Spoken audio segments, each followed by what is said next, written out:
James Comey, of course, was fired by President Trump, and both sides now have completely different versions of what happened before that firing. For the record, the fact checker has laid out, side by side, what both men say happened. Just a day or so after Trump became president, the president singled Comey out. Comey was hoping that President Trump would have noticed him, which is a little hard given that Comey is 6 foot 8 inches tall. Comey was uncomfortable with the perception that he was close to the president. He valued his independence, both as an FBI director and also for the institution of the FBI. The relationship started to become particularly complicated after Acting Attorney General Sally Yates went to the White House and disclosed that National Security Advisor Michael Flynn had possibly misled White House officials about conversations he was having with the Russians. And then the very next day, Trump and Comey had dinner. Had a dinner with him. He wanted to have dinner because he wanted to stay on. We had a very nice dinner at the White House very early on. A dinner was arranged. I think he asked for the dinner. Did you in any way initiate that dinner? No.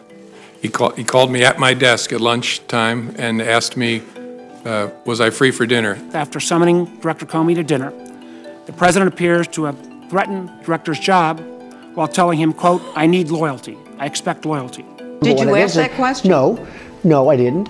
But I don't think it would be a bad question to ask. I think loyalty to the country, loyalty to the United States is important. You know, I mean, it depends on how you define loyalty. Number one. Number two, I don't know how that got there because I didn't ask that question. On February 13th, the Washington Post exposes the fact that National Security Advisor Flynn had misled White House officials about the nature of his discussions with the Russians. Flynn is fired within hours.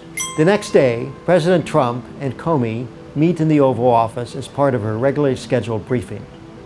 But then, according to Comey, the president asked the Attorney General to leave the Oval Office so that he could privately ask Director Comey, again, quote, to see way clear to letting Flynn go.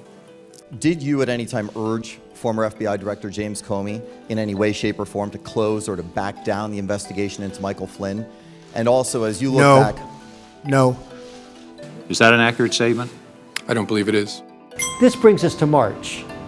And in congressional testimony, Comey confirms to confirm that the FBI, as part of our counterintelligence mission, is investigating the Russian government's efforts to interfere in the 2016 presidential election. And that includes investigating the nature of any links between individuals associated with the Trump campaign and the Russian government, and whether there was any coordination between the campaign and Russia's efforts. in early May, in a statement that infuriated Trump, Comey told Congress, "Look, this was terrible. It makes me mildly nauseous to think that we might have had some impact on the election." 5 days later, Trump tells Attorney General Jeff Sessions and Deputy Attorney General Rod Rosenstein that he would like to fire Comey. Monday, you met with the Deputy Attorney General Rod Rosenstein. Right. Did you ask for a recommendation? What I did is I was going to fire Comey. My decision. It was not... You had made the decision before they came in the room. I was going to fire Comey. But wow, what a move by President Trump. Breaking news. President Trump has just fired the embattled FBI Director James Comey. In a statement, the White House said the president acted on the advice of both the Attorney General of the United States, Jeff Sessions, and the Deputy Attorney General of the United States, Rod Rosenstein. Rosenstein crafted a memo faulting Comey for his handling of the Clinton investigation. The White House originally said that was the reason why Comey was fired, but later Trump admitted that he fired him because of the Russian investigation. So it confused me when I saw on television the president saying that he actually fired me because of the Russia investigation, and learned again from the media that he was telling privately other parties that my firing had relieved great pressure on the Russia investigation. In the note to Comey telling him he was fired, Trump said, I greatly appreciate you informing me on 3 separate occasions that I am not under investigation. Why did you put that in there? Because he told me that. I mean, he told me. In his congressional testimony on June 8th, Comey indicated that while Trump had not been under investigation for possible involvement with Russia, he now may be under investigation for possible obstruction of justice in the Flynn matter. This is a classic case of dueling narratives. He said, he said.